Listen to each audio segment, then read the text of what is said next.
trucking fans.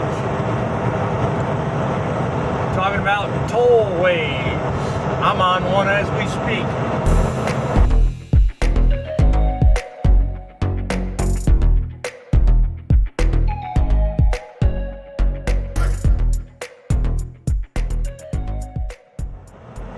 I'm on the 80 Turnpike out of Ohio, going into Pennsylvania.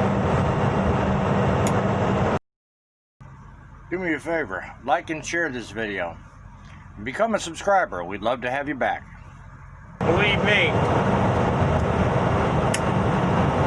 I'll be getting off at the earliest possible convenience. I'm going into Virginia. Using this tollway is probably a great convenience to it. But if I were to take it all the way to Virginia, I'd pay almost close to $200 in tolls. I ain't doing it. But Ohio and Pennsylvania turnpikes aren't the worst in the country. I've seen articles on truckreport.com. Yeah, I know I talk about them a lot, but they are actually a great source of information. Look them up, truckreport.com.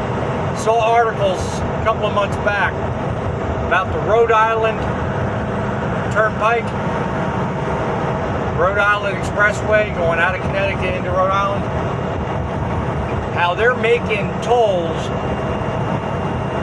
separate for trucks. Now I understand you want to segregate trucks from cars, kind of like the Jersey Turnpike does. Makes sense, I get that. But when you're putting trucks and cars on the same roadway and you're trucking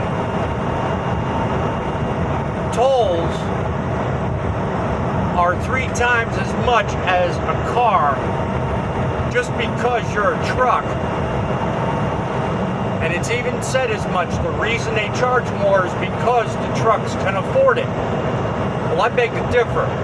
We work hard enough for our money out here. You give me a good reason why and justify the reason for charging $40 for a 20-mile drive, and I'll agree with you and I'll drive that tollway. I'm making the point in defense of truckers. We don't just willingly want to give out money to help your transportation fund. You better damn well look like telling us why. Keep the tolls reasonable, keep them down, and we might just think about using it. Let me know if you agree with me on comments or whatever. Like the videos, share the videos.